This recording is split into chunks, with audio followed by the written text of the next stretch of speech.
going to start now today the direct tax. Okay, there is one student like Komal Dubey who haven't got the direct tax actually. She got actually हमारा export IIT, but don't worry बच्चों, okay ना, tax आपको benefit होगा आगे आपके life में. Okay, तो मैं मेजॉरिटी को एक खाली एक्सेप्शन है, बाकी सब तो डायरेक्ट टैक्स में है. ओके, टैक्स तो आप लोग सुने हो बहुत. अब हम लोग उसको स्टडी करेंगे.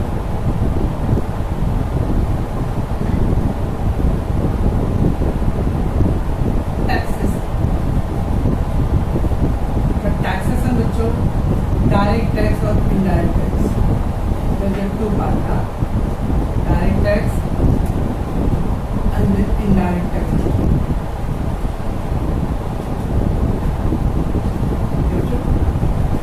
Two tax, direct tax and indirect tax. Direct tax is the best example is income tax. उसमें इनकम टैक्स बस कुछ नहीं आता. डायरेक्ट टैक्स का सबसे बेस्ट सिंपल एग्जांपल है इनकम टैक्स. और इनडायरेक्ट टैक्स का बेस्ट एग्जांपल तो आप लोग जीएसटी सुनी लो. जीएसटी, सेल्स टैक्स, ये सब कुछ एग्जांपल है इनडायरेक्ट टैक्स. और बहुत सारे जनरली हम लोग ब्रीफ ले रहे हैं. So taxation divided into two parts, direct tax और indirect tax. Okay बच्चों, direct tax का सबसे best simple common usage word क्या है? Income tax. और indirect tax का है बच्चों GST and sales tax. Okay, direct tax we will learn in the semester 5. Direct tax अपने सिलेबस में semester 5 में दिस ईयर है. And indirect tax we will going to study in semester 6 next means actually 2021 में second half में. That is बच्चों ये दोनों अपने सिलेबस में है. डायरेक्ट टैक्स है सेमेस्टर 5 और इनडायरेक्ट टैक्स सेमेस्टर 6. तो मैं आगे जो भी करने वाला हूँ सब डायरेक्ट टैक्स का है, तो सेमेस्टर 6 के लिए होगा. ठीक है बच्चों, पहले तो आपको पहले इंट्रोडक्टरी पार्ट है. टैक्सेशन में दो पार्ट है, डायरेक्ट टैक्स और indirect tax. Direct tax means the income tax, that is in the semester 5, or indirect tax GST or sales example, that is in the semester 6.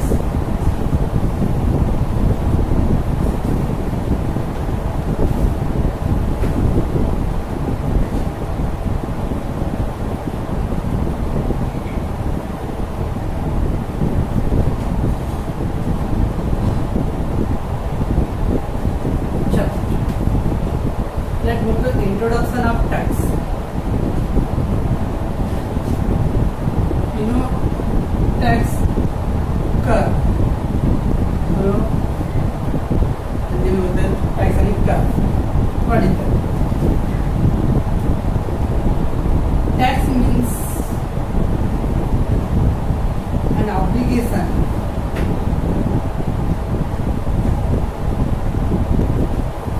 to the citizen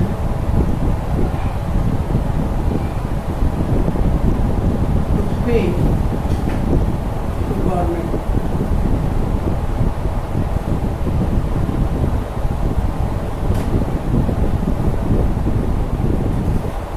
So tax का simple क्या है? ये obligation. Obligation मतलब duty, कर्तव्य, फर्ज. Okay, tax means an obligation to the citizen, citizen का नागरिक, to pay to the government. एक तरह का ये ड्यूटी है कि हमें उस गवर्नमेंट को कुछ पैसे देना है. बच्चों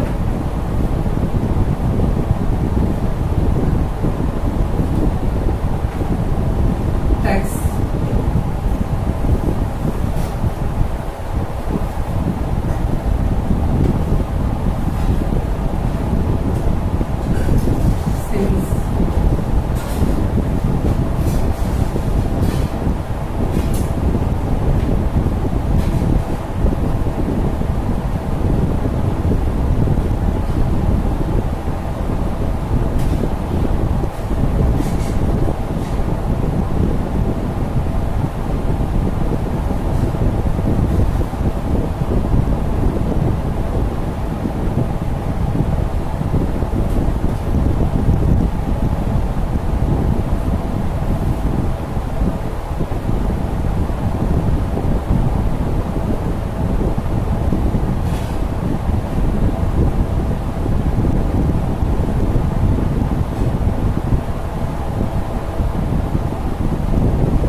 obligation to the citizen of the government to pay. बच्चों tax collection run since ancient time, ऐसा नहीं कि टैक्स आज आ गया या आजादी के बाद से बच्चों, एंशिएंट टाइम ओल्ड टाइम से, या ancient time means old time.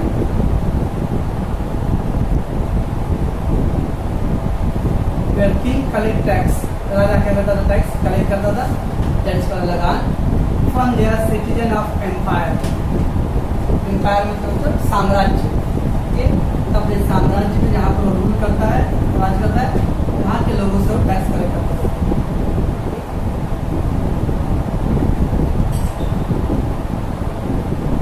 Purpose of tax collection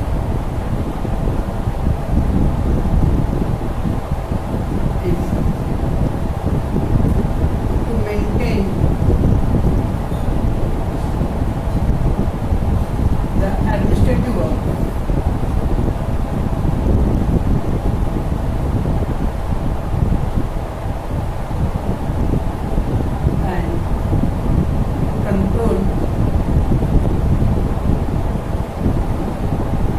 law and order situation.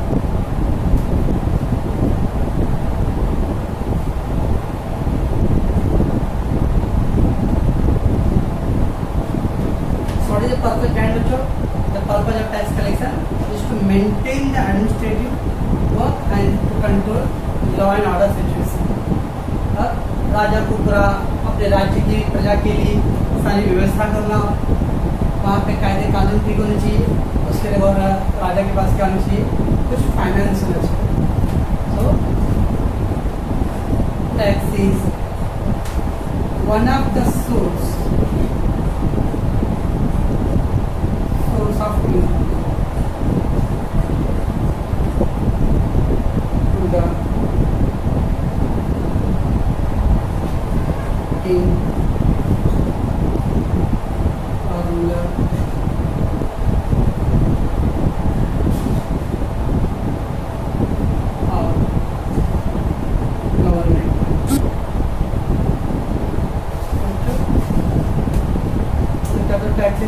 one of the source of income to the king or ruler or government बोलो। तो ये क्या करते हैं, हम बेसिक इंट्रोडक्शन पहला। टैक्स का मतलब हिंदी में बच्चों मांगना कर, टैक्स एक तरह का ऑब्लिगेशन, ड्यूटी है ना, to the citizen to pay to the government. हर एक नागरिक का कर्तव्य होता है अपने गवर्नमेंट को टैक्स दे। और tax collection run since ancient time, और ऐसा नहीं कि टैक्स कलेक्शन मोदी आने की वजह से गया, नहीं तो आजकल क्या हर चीज़ में मोदी की वजह से, मोदी की वजह से, तो वैसा मत सोचना कि मोदी की वजह से टैक्स आ गया। एंशिएंट टाइम, जब से सिविलाइजेशन, जब से लोग समूह बना के लड़ने लगे रहे, राजा महाराजा का जब दौर था तब से। Where the king collect the tax, लगान पिक्चर देखियो, बस किंग कलेक्ट द टैक्स लगान from their citizen of empire. Empire मतलब साम्राज्य, इन विच दे रूल। तो जिस राज्य में वो रहते हैं, जहाँ राज करते हैं लोग शासक, वो क्या करते हैं, अपनी प्रजा से टैक्स कलेक्ट करते हैं। टैक्स कलेक्शन का पर्पज क्या, अब हम वो नहीं पढ़ रहे बच्चों की जोर जबरदस्ती करके कर रहे हैं कि क्या कर रहा है, इतना ना matter of our syllabus. But tax का पर्पज क्या है? Purpose of the tax collection is to maintain the administrative work. Administrative समाज की देखभाल करना, सारी चीज़ें व्यवस्थित ढंग से होना चाहिए। अब आप बोलोगे सब टैक्स लेते लेकिन करते कहाँ हैं, वो इस डिबेट में हम लोग नहीं पढ़ेंगे, ठीक है ना। हम लोग यहाँ पर टैक्स के बारे में पढ़ना है। टैक्स का यूसेज जो अच्छा है बुरा है, it's not a matter of here. So administrative work and to control the law and order situation. Why they collecting tax, what is the purpose behind that? To maintain the administrative work and to control the law and order situation बच्चों। So tax is one of the source of income.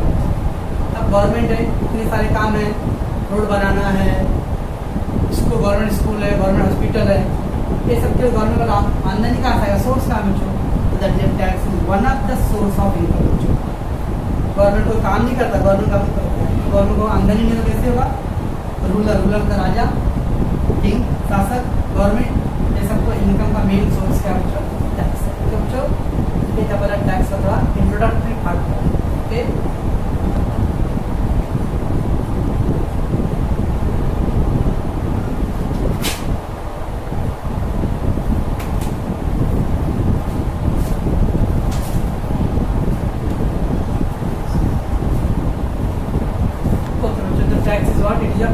Compulsory for every citizen of India, compulsory to pay to the government.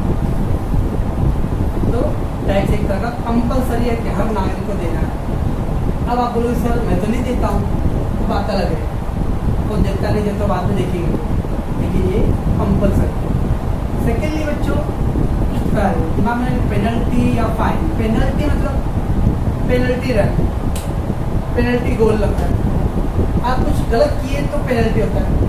Football खेलते हो, hockey खेलते हो, fall जबरदस्ती पैर लगा दिया तो पेनल्टी शूट आउट। वैसे आपने बाइक घुमा दिया तेजी से तो आरटीओ ऑफिसर पेनल्टी मारेगा, फाइन लगा रहा है। तो फाइन और पेनल्टी क्या है? जो आपने कुछ गलत काम किया उसके लिए। टैक्स आपने कोई गलत काम नहीं किया, ऐसा नहीं कि जो गलत कर रहे हैं उन लोगों को खाली टैक्स भरना है। आप ईमानदार से काम कर रहे हो तो भी आपको टैक्स भरना है, बेईमान लोग हैं तो भी टैक्स भरना है। तो जो डालो मारते हैं मैं 2 नंबर का धंधा भी करता हूँ बड़े ईमानदारी से, वो यही है 2 नंबर करके टैक्स गवर्नमेंट को दो, वो हो गया ईमानदार। सो पेनल्टी और फाइन वर्ड होता है इलीगल वर्क के लिए, क्योंकि tax not related to legal work और इलीगल वर्क। गवर्नमेंट बोलता है आप पहले टैक्स दो, चाहे आप लीगल करो या इलीगल करो। लीगल है कि इलीगल है वो कोर्ट कचहरी का मामला है, आप खाली टैक्स मेरे को दो, ठीक है, रिमेंबर। तो tax is not a penalty और फाइन। अब ब्रीचिंग द लॉ, ब्रीच मतलब आपने इस बार में पढ़ा लॉ, ब्रीच मतलब कानून का उल्लंघन करना, ब्रेक करना, तो कानून तोड़ने के लिए ब्रीच। और डूइंग एनी इलीगल वर्क, ऐसा नहीं कि कोई मैं गलत गैर कानूनी काम करना चाहता हूँ उसके लिए गवर्नमेंट टैक्स दे देता हूँ, मैं अब डायरेक्ट टैक्स दे दिया हूँ, गवर्नमेंट मुझे परमिशन दिया इलीगल वर्क के। No, tax is never be allow you to do the any illegal work. आप लीगल वर्क कर रहे हो कि इलीगल वर्क कर रहे हो वो टैक्स का मतलब नहीं है। सिंपली यू हैव टू पे द टैक्स। अगर आपने कुछ इलीगल किया तो उसके लिए फाइन एंड पेनल्टी है, ठीक है ना।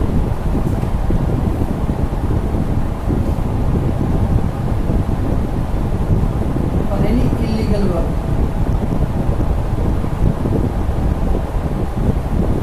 दे दिया fine and penalty.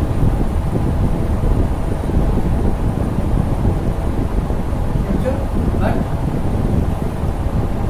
Work is legal और इलीगल, वर्क इज लीगल और illegal, tax have to be paid. तो आपका काम गैर कानूनी से हो, स्मगलिंग हुआ हो, कैसे भी हुआ, ईमानदारी से करो या बेईमानी से करो, टैक्स तो भरना ही है। टैक्स क्या है? Compulsory. Okay, so don't say that tax और penalty is the same, tax और fine is no. Fine and penalty were use when the work is illegal. But the tax, whether you are doing a legal work or illegal work, चाहे आप ईमानदारी से काम करो या बेईमानी से काम करो, टैक्स भरने हैं। Okay, tax is not a bribe. Bribe मतलब रिश्वत। ऐसा नहीं कि मैं गवर्नमेंट को पैसा दे दिया हूँ तब मुझे गवर्नमेंट बोलेगा भाई ठीक है कोई भी काम करो आप। No, tax is not a bribe. Bribe मतलब रिश्वत, okay, given to the government for allowing to do any work at the cost of society. At the cost of society मतलब जिससे सोसाइटी को नुकसान पहुंचता हो। ऐसा नहीं कि आप गवर्नमेंट को टैक्स दे दियो, आप गवर्नमेंट आप जो चाहो करो सोसाइटी के नुकसान के लिए। और राइट्स ऑफ पीपल, लोगों के अधिकारों का नुकसान। तो रिमेंबर, टैक्स का आपका ब्राइब, फाइन, पेनल्टी से कोई रिलेटेड नहीं है। एक ही बात ध्यान रखना है, चाहे आप ईमानदारी से काम कर रहे हो या बेईमानी से कर रहे हो, टैक्स भरना कंपलसरी है, ठीक है। टैक्स नॉट अ पेनल्टी और fine, tax is a compulsory made to the government to the citizen by their government. बच्चों, ये था पहले टैक्स के बारे में पहले था इंट्रोडक्शन बच्चों कि टैक्स है क्या। ओके ओके बच्चों, the direct tax is work under the control of central board of excise duty department. Direct tax के लिए कौन सा डिपार्टमेंट है गवर्नमेंट का? Central board of excise duty department, जो CBED, which govern by the finance minister. और इसके अंदर आता है फाइनेंस मिनिस्टर। वित्त मंत्रालय, सुना वित्त मंत्रालय या